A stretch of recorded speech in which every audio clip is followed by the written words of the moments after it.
욥기 마지막 시간입니다. 행복한 삶 vs 가치 있는 삶.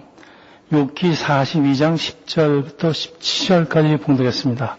우리 다음 시간부터는 에스라 느헤미야를 강의하겠습니다. 읽어오시면 감사하겠습니다. 여러분 지금 행복하세요? 왜 행복하다고 느끼세요? 또 왜 그렇지 않다고 느끼세요? 사람이 행복하기 위해서 어떤 조건이 필요할까요? 예전에는 돈이죠. 그리고 건강, 자손, 장수 이런 거였죠. 요즘은 뭐니 해도 뭐니에요. 여러분 행복은 생각일까요? 감정일까요? 동일한 환경에서 어떤 분은 행복을 느끼고 어떤 분은 그렇지 못한 것으로 보아서 행복은 주관적인 감정 같은데 미국의 갈렙 보고에 의하면요, 한국인이 느끼는 행복 지수는 148개국 중에서 97위, 세계 최저 수준이라고 합니다. 한국 경제 규모가 10위예요. OECD 국가에 들고. 근데 왜 자신이 불행하다고 생각하는 사람이 그렇게 많을까요? 행복의 7가지 조건 안 하겠지만 분석을 하면요, 한국 사람들이 자꾸 자기 자신을 다른 사람과 비교하기 때문이랍니다. 미국에 잠시 체류하게 됐던 어찌 오게 됐던 사람들이 한국으로 잘 돌아가질 않습니다. 그리고 여기 눌러 앉습니다. 저도 그 중에 하나예요. 그래서 살면 좀 삶이 고달픕니다. 그렇죠? 그리고 한국에서 누리던 그 경제적인 사회적인 그 지위보다 한 그레이드 이상 내려갑니다. 한국에서는 그런 일 안 할 사람들이 여기서는 해야 되고, 근데도 불구하고 안 돌아가요. 한결같이 입을 모아하는 대답이 이거예요. 이 미국에는 한국에서는 전혀 느낄 수 없는 자유가 있대요. 남의 눈치 안 봐도 되는 자유. 자, 한 사람이 느끼는 행복의 온도라는 게 디율입니다. 우리가 느끼는 그 삶의 가치와 어떤 관계가 있을 것 같아요. 여러분 행복을 느끼는 건 감정이에요. 그렇지만 그 감정을 지배하는 것은 그 사람이 있는 생각이죠. 그 사람의 이성이 지배합니다. 그러니까 그 사람이 가지고 있는 그 삶의 가치관과 아주 깊은 관련이 있어요. 제가 오래전에 크로스웨이라는 성경 공부 시간 그 목사님이 그 자기 자신의 장례사를 써오라는 숙제를 내주시는데 우리 전부 다 아주 난감하고 당황했습니다. 사람들이 추구하는 게 자신들의 행복이에요. 어떻게 하면 내가 행복할까? 그렇지만은 자기의 삶의 가치에 대해서 생각하는 사람은 별로 없다는 얘기예요. 전에 이 사람은 어떤 삶을 살았다 그랬지, 이 사람은 행복하게 살았다 그럽니까? 이 사람은 무슨 일을 했다, 가치 있는 일을 했다, 그런 거 하지 않습니까? 그러니까 이제 당황하기 시작하는 겁니다. 자, 우리 욥기가 시작할 때 제가 처음 신앙생활을 시작할 적에 욥과 같은 믿음을 달라고 제일 처음 기도했기 때문에 제가 욥과 같은 인생을 살게 됐다고 말씀드렸죠.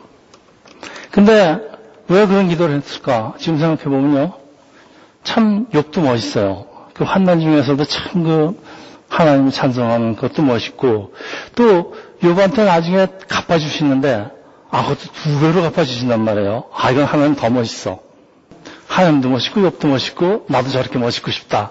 그래서 욥과 같은 그 믿음을 달라고 그랬는데 욥과 같은 믿음을 갖기 위해서는 욥과 같은 환난을 겪어야 된다는 걸 제가 몰랐어요. 오늘 욥기 마지막 시간이에요. 이 마지막 절 먼저 읽기 시작할게요. 42장 16절에서 17절입니다. 그 후에 욥은 140년을 살면서 아들 손자 4대를 보았고 욥이 늙어 나이가 차서 죽었더라. 이게 뭐예요 도대체? 자, 욥은 죽을 때 자신의 삶에 대해서 어떻게 생각했을까요? 자기는 행복한 삶을 살았다? 네, 환난도 많았죠. 혹은 나는 참 가치 있는 삶을 살았다? 여러분, 돌아가시기 전에 꼭 이런 생각을 하게 됩니다. 지금부터 잘 사세요. 자, 욥은 그 당시에 유대인들이 생각하는 행복의 모든 조건을 가지고 있던 사람. 욥은 당대의 갑부였죠. 자식도 10명이나 있었어요.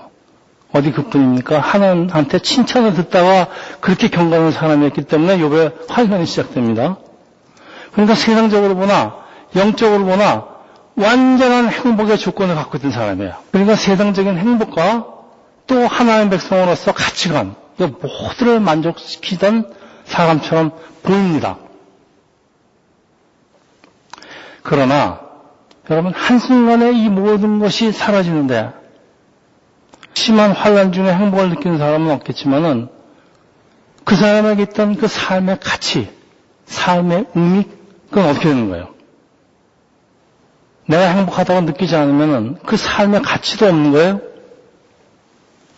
자, 이게 욥의 고민이었다고 저는 생각합니다. 그래서 욥은 자신의 환난의 이유를 알기를 원하는데 환난의 의미를 아는 게 자기 그 환난 중에 삶의 가치를 결정하기 때문입니다. 저 역시 환난 중에 저에게 끊임없이 물었던 질문이 이 질문이에요. 무슨 의미가 있어야지 환난을 견디든지 할 거 아닙니까? 자, 마침내 하나님은 폭풍 가운데 나타나시지만은 이런 욥의 마음을 아시는지 모르시는지 욥의 질문에 대답하는 대신에 오히려 욥이 도저히 대답할 수 없는 질문을 계속 하시는 것이 우리 지난 시간까지 이야기입니다. 자, 오늘 본문은 그동안 잃었던 모든 것이 회복되면서 행복하게 살다 늙어 죽었다는 것으로 욥기는 마감을 하지만은 중요한 게 하나 있어요. 욥의 환난 전의 삶과 환난 후의 삶과는 결정적으로 다른 것이 하나 있는데 무엇일까요? 세상에 아주 많은 사람은요 200억이 있든지 400억이 있든지 별 차이 없어요. 그러니까 두 배는 아무런 의미가 없습니다, 여러분. 하나님과의 그 새로운 관계입니다. 그러니까 하나님에 대한 올바른 지식이 생긴 거예요. 그래서 욥은 그 세아라 폭풍 속에서 들려오는 하나님의 음성을 들으면서 하나님에 대해서 내가 얼마나 무지한가를 절감하는 게 오늘 본문의 시작입니다. 자, 42장 1절에서 3절입니다. 욥이 여호와께 대답하이르되 주께서는 못하실 일이 없사오며 무슨 계획이든지 못 이루실 것이 없는 줄 아오니 무지한 말로 이치를 가리키는 자가 누구니까? 자기 얘기하는 겁니다, 지금. 나는 깨닫지도 못한 일을 말하였고 스스로 알 수도 없고 해야지도 어려운 말을 하였나이다. 자기가 말은 하긴 했는데 뭐 모르고 얘기했다 그런 얘기 같아요.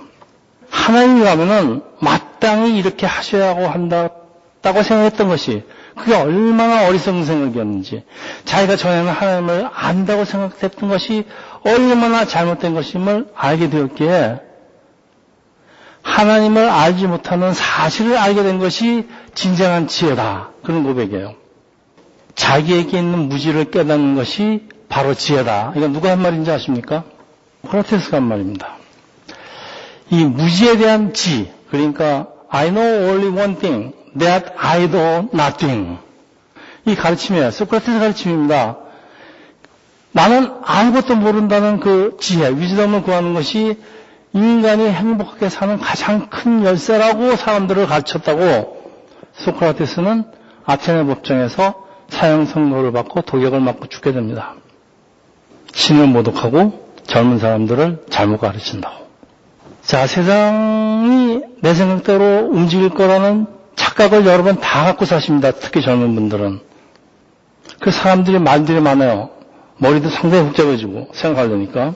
자, 근데 하나님과 관계가 올바른 사람은요, 하나님에 대해서 자기가 모르는 것이 너무 많다는 걸 알기 때문에 입도 다물고 생각도 좀 덜 하게 됩니다. 그래서 상당히 그 삶이 간단해집니다. 그렇지 않아 삶이 단순한 이유입니다. 욥의 고백이 욥기 42장까지의 꽃에 해당됩니다. 42장 5절. 내가 주께 대해서 귀로 듣기만 하였더니 이제는 눈으로 주를 배웠나이다. 이게 욥기의 꽃입니다. 자, 귀로만 듣던 하나님을 눈으로 본다. 이게 무슨 뜻일까요?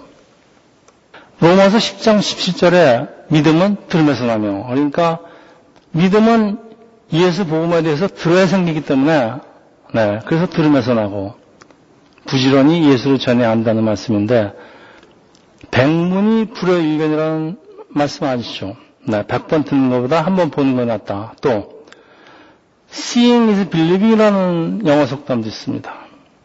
또 경험이 배우는 것보다 낫다. Experience is better than learning. 이게 다 무슨 말씀인가 하면요, 우리 신앙생활에서 하나님을 경험하는 것이 너무도 중요하다. 요한 1서 생명의 말씀은 태초부터 있었고 우리가 들었고 우리 눈으로 보았으며 들었고 눈으로 보았으며 그 다음에 더 발전합니다. 우리가 주목해서 손으로 만져본 것입니다. 예수 제자들이 예수님을 손으로 만졌습니다. 자, 요번 사람들이 말하는 걸 듣고 하나님이 어떤 분인지 알았는데 이제는 이제 자기가 몸으로 하나님을 체험한다 그런 말이에요.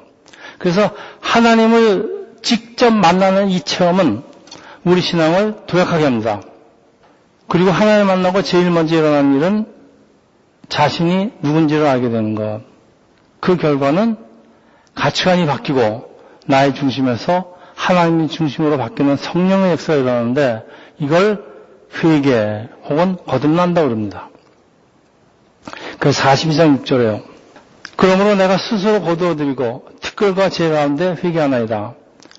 욥의 회개는 나의 생각대로 내 중심대로 판단하고 행동한 것이 그거에 대한 회개입니다. 그러니까 아담이 선악과를 먹은 후 자기 생각으로 선악을 판단하려는 죄를 우리 원죄라고 그러죠. 오리지널 신. 사실 우리의 모든 죄의 뿌리가 여기 있습니다. 자, 욥이 회개한 후에 일어난 일은 무엇이었을까요? 환난 중에 이뤘던 것들에 대한 회복입니다. 근데 이 회복이 이루어지는 시점이 아주 흥미롭습니다. 42장 10절이에요. 욥이 그의 친구들을 위해서 기도할 때 여호와께서 욥의 공경을 돌이키시고 여호와께서 욥에게 이전의 모든 소유보다 갑절을 주신지라. 욥이 하나님의 음성을 들었을 때 그 상황이 아무것도 변한 게 없어요. 여전히 곤경 가운데 있었는데 욥이 친구들을 위해서 기도하자 비로소 모든 차원에서 욥에게 회복이 일어납니다. 이게 무슨 말인가 하면요. 우리의 삶의 공경에서 회복되는 첫 단계는 용서로부터 시작된다는 사실인데 네, 욥이 하나님을 만나고 먼저 영성이 회복됩니다. 그 다음에 원수로 변했던 그 세 친구와의 관계 회복이 일어납니다. 여러분, 엘리바스는 곤으로 욥을 짓눌렀습니다. 발닷은 그 욥의 자녀들이 죽은 이유가 그들의 죄 때문이라는 그 폭언을 서슴지 않았고 소발은 악인이 멸망할 때 받는 모든 것을 욥이 받게 될 것이라고 그랬습니다. 자, 이 친구들에 대한 상처와 분노는 얼마나 컸겠습니까? 근데 하나님은 이렇게 관습적이고 인과응보 교리로 하나님을 잘 안다고 떠들었던 친구들을 꾸중하시고 대신 자신의 그 고민과 그 하나님에 대한 의문을 하나님한테 솔직하게 고백하면서 하나님을 찾았던 욥의 편을 드시는 게 42장 7절에서 8절입니다. 여호와께서 욥에게 이 말씀을 하신 후에 여호와께서 대만 사람 엘리바스에게 이르시되 내가 너와 네 두 친구를 놓아나니 이는 너희가 나를 가르쳐 말한 것이 내 종 욥의 말과 같이 옳지 못함이라. 그런즉 너희는 숫소 7과 수작 7을 가지고 내 종 욥에게 가서 너희를 위해서 번제를 드리라. 내 종 욥이 너희를 위해서 기도할 것인즉 내가 그를 기쁘게 받으리라. 너희가 우매한 만큼 너에게 갚지 아니하리라. 이는 너희가 나를 가르쳐 말한 것이 내 종 욥의 말이 같이 옳지 못함이라. 자, 하나님의 판결이 이제 납니다. 욥을 정죄한 친구들에게 이제는 너희가 용서를 받으려면 욥에게 가서 용서를 강구하라는 그런 하나님의 판결이에요. 그동안 친구들한테 핍박을 당하던 욥이 얼마나 통쾌했을까요? 우리가 비록 억울한 일을 당한다고 하더라도 하나님은 나중에 다 갚아주시죠. 근데 이게 하나님을 따르는 사람들에게 일어나는 일이에요. 많은 핍박을 받았지만 하나님이 다 갚아주시더라고요. 그리고 다윗도 그랬죠. 시편 23절 5절 주께서 내 원수의 목전에서 내가 상을 차려주시고 기름에 내 머리를 부으셨으니 내 잔이 넘치나이다. 네. 다윗이 똑같은 일을 당했는데 하나님이 다윗 편을 들어주시고 그 친구들 보는 앞에서 다윗한테 상을 주시는 거예요. 여러분, 상 중에서도 하나님한테 받는 상이 얼마나 큽니까? 얼마나 기쁩니까? 그래서 이제 욥이 친구들을 위해서 속죄 번제를 대신 드릴 적에 자기에게 있던 그 모든 그 억울한 상처들이 한 번에 날아가는 이유가요. 하나님이 주시는 위로는 우리의 모든 상처를 치유하는 능력이 있기 때문입니다. 가까운 사람에게 배신을 당했을 때 뭐 배신을 누구한테 당하겠습니까? 가꾼 사람한테 당하죠. 자, 이 배신의 결과로 오는 경제적인, 사회적인 소실보다도 우리를 더 괴롭게 하는 게 사실 이 가까운 사람한테 배신을 당했다는 이 감정입니다. 이거 상한 감정이라고 그러죠. 그래서 이 감정이 남아있기 때문에 자기를 계속해서 괴롭힙니다. 예수님께서 원수를 사랑하라고 그러셨죠. 원수를 용서하지 않으면 내가 죽어요. 그래서 원수를 용서할 때 그 가장 혜택을 받는 수혜자는 원수가 아니에요. 나예요, 나. 왜냐하면 나를 분노의 지옥에서 구하는 일이기 때문에 그렇습니다. 자, 하나님이 세라 말씀을 통해서 하나님의 동역자로서의 사명을 욥에게 주시는데 이 욥은 이 사명을 깨닫고 또 하나님이 욥에게 친구들을 위해서 중보제사를 시키시는 이유도 하나님의 이제 새로운 동역자로서의 역할을 감당시키는 것이 시작입니다. 이제 여러분 이런 욥의 사역이 욥이 생을 마칠 때까지 140년을 계속했을 텐데 저는 이 욥이 그 후에 140년을 어떻게 살았을까 그러고 생각을 해봤습니다. 아마도 자신의 행복보다는 다른 사람의 행복을 고려하는데 아마 많은 시간을 보내고 자기의 있는 돈을 쓰고 그랬을 것 같아요. 사람의 삶의 가치가요. 자신만의 행복을 추구하고 살면은 그 사람의 삶의 가치는 그만큼 격감됩니다.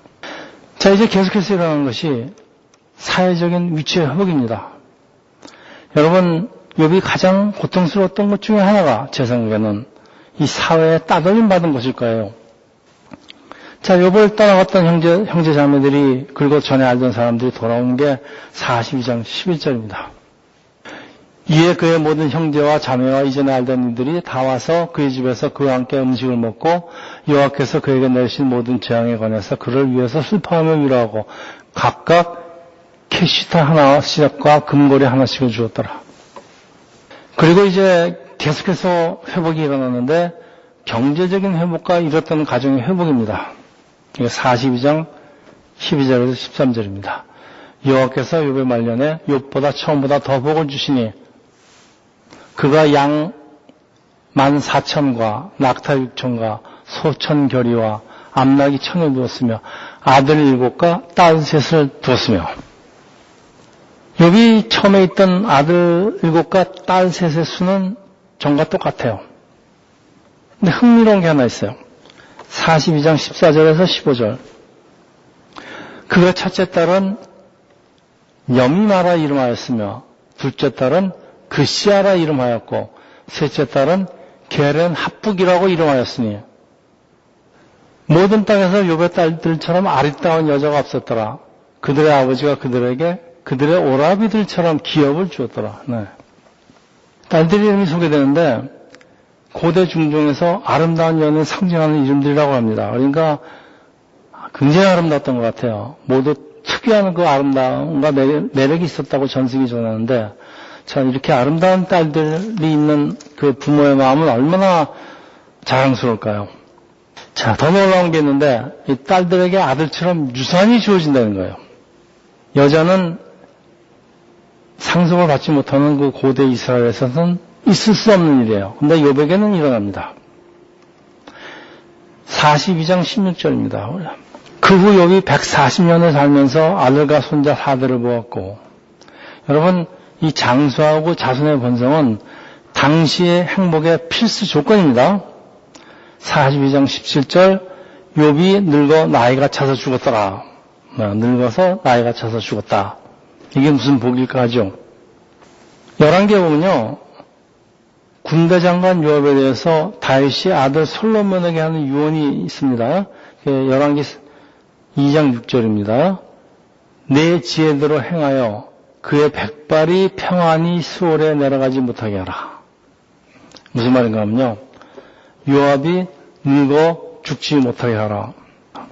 요압 죽이란 얘기입니다. 사람들이 자신의 명을 다 채우고 죽는다. 이것 동서고음을 막론하고 행복한 삶의 필수 조건입니다. 9988234라는 말 아세요? 모르시는 분을 위해서 제가 설명했습니다. 99세까지 88하게 살다가 23을 앓고 4, 죽는 복을 얘기합니다. 욥은 건강을 온전히 회복하고요. 그 140년 88을 살다가 명이 다해서 죽는데, 한마디로 욥은 행복의 모든 조건을 누리면서 생을 망합니다. 참 해피엔딩이죠. 이게 욥기 다일까요? 아주 심각한 문제가 우리를 기다리고 있습니다. 욥기 마지막에. 자, 욥기가 그리고 제가 계속해서 주장한 게 하나님의 통치가 인과응보의 법칙만 있다는 게 아니라는 것과 또 하나님이 주시는 축복은 세상 복을 말하는 것이 아니라는 것을 강조한다고 제가 거듭 말씀드렸는데, 뭐 욥기가 해피엔딩으로 끝나는 것은 그렇다 하더라도 욥이 갑절의 소유를 받는다. 그러니까 갑절의 복이 욥이 신앙으로 인내한 상으로 받는 것이라면은 욥기가 그리고 이 김 목사가 지금까지 부정을 해온 인과응보의 교리를 다시 한번 확인해 주는 결과가 났기 때문에 그렇습니다. 결국 하나님은 욥에게 세상적인 축복을 인내상, 인과응보로 돌려주신다면은 욥기는 하나님의 주권을, 자유와 주권을 강조해 왔는데 어떻게 다시 인과응보의 교리로 돌아가고 욥기가 끝이 나는가? 그게 욥기라면 욥기가 뭐 이렇게 대단한 성경인가? 그런 문제가 있습니다. 욥은 재력가였죠. 또 많은 자식을 가진 사람, 자식을 위해서 제사를 지내는 종교적으로도 완벽한 사람을 묘사합니다. 1절에. 그러나 그의 삶을 둘러싸고 있는 그 행복의 조건들이 거둬질 때 욥의 세계는 한순간에 무너지는데, 사탄이 욥을 둘러치고 있는 울타리를 제거해달라고 했습니다. 그래서 이 욥을 둘러싸고 있는 울타리가 바로 행복의 조건입니다. 이 행복의 조건이 순식간에 울타리가 없어지면 사라지시는 거예요. 새로운 세계는 그전과의 모든 면에서 다 다른데 이제는 하나님을 만나고 새로운 관계가 형성되었기에, 다시 말해서 사람과 하나님 사이를 가로막고 있는 울타리, 이 울타리가 제거가 되었습니다. 이게 사람과 하나님과의 관계 회복이고, 이거를 우리가 회개라고 그러고, 이걸 영어로 repent라고 합니다. 자, 이제 욥은 하나님의 진정한 은혜라는 울타리 안에, 그 안에 있으면서 욥의 새로운 인생이 시작했기 때문에 이 행복의 조건이라는 울타리는 더 이상 필요하지가 않습니다. 여러분, 이게 굉장히 중요합니다. 하나님이 욥에게 주시는 회복은 꼭 영적인 것만이 아니라, 꼭 교리적인 것만이 아니라 우리 실생활에서 일어나기 때문에 욥기가 인과응보 교리를 반복하는 게 아니고요. 단지 욥이 모든 면에서 전에 누리던 것보다 갑절을 누리는 사실을 강조하느라고 이제 하나님이 욥에게 2배로 보생해 주셨다, 그런 말을 하는 것 같아요. 이제 욥에게 대한 것은 욥에게 세상에 말하는 행복의 조건이 있든지 없든지, 울타리가 쳐 있든지 안 쳐 있든지, 이거 아무런 문제가 되지 않아요. 또 그것이 갑절이 되든지 반밖에 되지 않는지 이게 중요하지 않습니다. 저는 전적으로 이 말에 동감합니다. 행복의 조건이 전혀 문제가 되지 않습니다. 자, 이제 욥이 누리는 것이 무엇일까요? 하나님이 주시는 진정한 자유. 어떤 관습이나 율법이나 그 어떤 것에도 구애를 받지 않는 자유. 여러분, 이 자유가 무엇인지 아십니까? 바로 우리가 크리스찬이 예수 안에서 누리는 자유입니다. 욥이 누리는 삶은 어떤 의인이 누리게 되는 인과응보의 결과로 얻는 상도 아니고, 행복의 조건이 만족되었기에 누리는 삶도 아니고, 오직 하나님과의 온전한 관계로 이루는 가치 있는 삶, 하나님의 은총을 이루어줄 수 있는 천국의 삶을 미리 누리는 삶이에요. 이것이 우리 크리스찬이 이 땅을 살면서 반드시 누려야 되는 삶 중에 하나입니다. 우리가 찾아야 되는 것은 행복의 조건을 얼만큼 많이 가지고 있느냐, 그게 아닙니다, 여러분. 자, 이제 말씀을 좀 정리하겠습니다. 욥이 하나님을 만나는 순간에, 하나님과 완전한 관계가 회복되는 순간에 욥의 삶 속에서 모든 회복이 하나씩 일어나고 있는 걸 오늘 본문은 보여주고 있습니다. 우리의 삶 속에서 무엇보다 중요한 것이 하나님과의 온전한 관계 회복입니다. 거듭 말씀드리지만은 이걸 회개라고 그러고 거듭난다고 합니다. 나는 누군가, 이 나라는 아이덴티티를 확실하게 하는 게 이 관계 회복에 반드시 필요한 조건입니다. 내가 누군지를 모르면은 관계 회복은 일어나지 않습니다. 내가 누군지를 확실히 알기 위해서는 하나님에 대한 지식이 필요합니다. 말로만 듣던 지식이 아니고 내가 눈으로 보는 지식이 필요합니다. 하나님을 자꾸 경험하면서, 하나님을 눈으로 경험하면서, 삶으로 경험하면서, 그러다 보면 우리가 삶 속에서 하나님을 잘 알고 하나님을 만나는 행복보다 더 귀한 것은 없어요. 하나님을 알고 하나님을 찾고 하나님 뜻대로 사는 것보다 더 귀한 것은 없습니다. 결국은 한 사람의 이 삶의 가치는 그 사람이 얼마나 행복의 조건을 많이 가졌냐로 결정되는 게 아니고 나와 하나님의 관계가 어떤 거를 결정돼야 한다는 그런 말씀 아니겠습니까, 여러분? 거듭 질문합니다. 이 땅에서 아무런 문제도 없이 사는 것이 그게 행복한 삶일까요? 이 행복의 모든 조건들이 내 삶 속에서 넘친다면 그것이 행복한 삶일까요? 나의 행복의 조건들을 채우기 위해서 다른 사람의 행복을 침해한다면 그것도 가치 있는 행복한 삶일까요? 아니죠. 그건 이기적인 삶입니다. 우리가 이 땅에 살면서 행복을 추구하는 거, 잘못된 거 아니죠.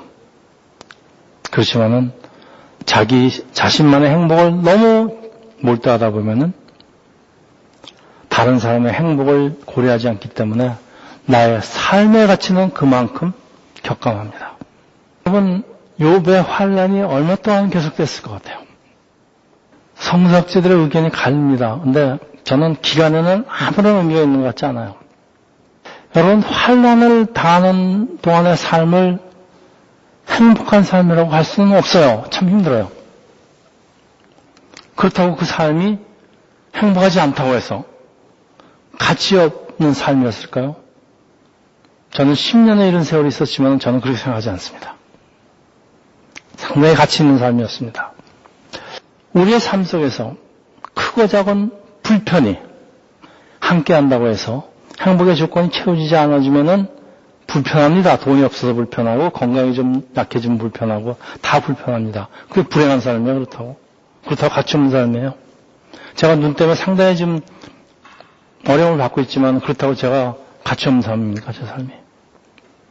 우리가 큰 일을 이루려면 어려움이 반드시 따릅니다. 그리고 그런 시간은 반드시 지납니다. 그렇지만 그 시간이 주는 가치는 우리의 어려움을 충분히 보상하고도 남습니다. 그게 오늘 욥이 그 후 140년을 살다가 나이가 차서 늙어 죽었다가 포함하고 있는 뜻이 바로 이 뜻이라고 저는 생각합니다. 140년 오랫동안. 다시 한번 질문하겠습니까? 행복한 삶과 가치 있는 삶 중에 어떤 걸 더 원하세요? 네, 여러분 거짓말을 생각하지 마십시오. 여러분은 행복한 삶을 원합니다. 그렇지만 다시 질문합니다. 어떤 걸 택하시렵니까? 이건 여러분의 의지입니다. 여러분의 가치관에 달려 있습니다. 자, 욥기 시작이요. 욥이 가진 행복의 주권을 다 잃어버리고 다시 회복하고 행복하게 잘 살다 늙어서 나이가 차서 죽었다. 근데 그게 다가 아니에요. 하나님을 눈으로 본 후에 욥의 삶은 많이 달라졌을 것인데 오늘 보면은 모든 것이 회복된 욥의 삶이 happily live 에버애프터를 기록하죠. 그렇지만 욥이 느끼는 삶의 가치는 어떠했을까요? 에녹 생각이 납니다. 창세기 5장 22절에 무드셀라를 낳은 후 300년을 하나님과 동행하며 자녀들을 낳았으며 그는 365세를 살았더라. 하나님과 동행하는 삶을 살았습니다. 여러분, 하나님을 동행하는 삶이 우리가 인간적으로 세상적으로 생각해서 행복하지 않게 보일 수도 있습니다. 세상 사람들은 행복하지 않다고 봅니다. 행복하다, 안 행복하다 이런 거 생각하지는 않습니다, 지금. 내 삶이 얼만큼 가치가 있느냐, 내 삶이 얼만큼 하나님이 기뻐하실까 이 생각만 하지, 뭐 좀 불편하면 어떻고 돈이 좀 없으면 어쩌고 뭐 좀 어떻습니까, 그러면. 자신에게 있는 행복의 조건보다 더 중요한 일, 똑같아요. 그게 뭡니까요? 하나님의 성실한 동역자로서 하나님의 일을 하다가 죽는 것. 네. 아마 욥이 제일 고려했던 게 이걸 겁니다. 뭡니까? 불행한 이웃들을 섬기면서 하나님을 기뻐하시는 그 가치 있는 삶을 살아갈 것은 틀림없어요. 욥의 삶은 환난 전과 환난 후 똑같이 회복됐지만은 엄청나게 달라졌습니다. 하나님을 만나고 하나님을 알고 자기의 가치관이 바뀌고 내가 누군지를 알고 하나님이 누군지를 알고 그래서 나의 행복도 중요하지만은 그보다 더 중요한 거 급한 것은 나의 삶의 가치. 하나님 안에서 나의 삶의 가치가 무엇이냐를 항상 생각하고 욥이 140년을 살았을 것입니다. 하나님이 얼마나 기뻐하셨겠습니까? 그래서 하나님은 욥을 오래 살게 하셨습니다. 라고 저는 생각을 합니다. 여러분, 오늘 우리 같이 부르는 복음성가 있죠. 시선, 모든 시선을 주님께 드리고 그러면 우리가 살아있는 하나님을 느낀다 그랬습니다. 그러면 내 삶은 주님의 역사가 된다 그랬습니다. 그리고 하나님은 일하기 시작한다 그랬습니다. 이거 기억하십시오. 우리의 삶이, 여러분의 삶이 하나님이 기뻐하시는 가치 있는 삶이 되기를 예수 이름으로 축원합니다. 할렐루야. 하나님 아버지, 그동안 우리가 욥기를 배우면서 하나님을 눈으로 보고 또 하나님을 만나는 일이 얼마나 중요한 일인지를 배웠습니다. 열심히 하나님을 배우고 하나님을 체험하며 하나님을 알 때 하나님의 역사가 시작되고 저희들의 삶이 달라지는 그런 귀한 역사가 우리 새롭게 성도들에게 일어나기를 예수 이름으로 기도합니다.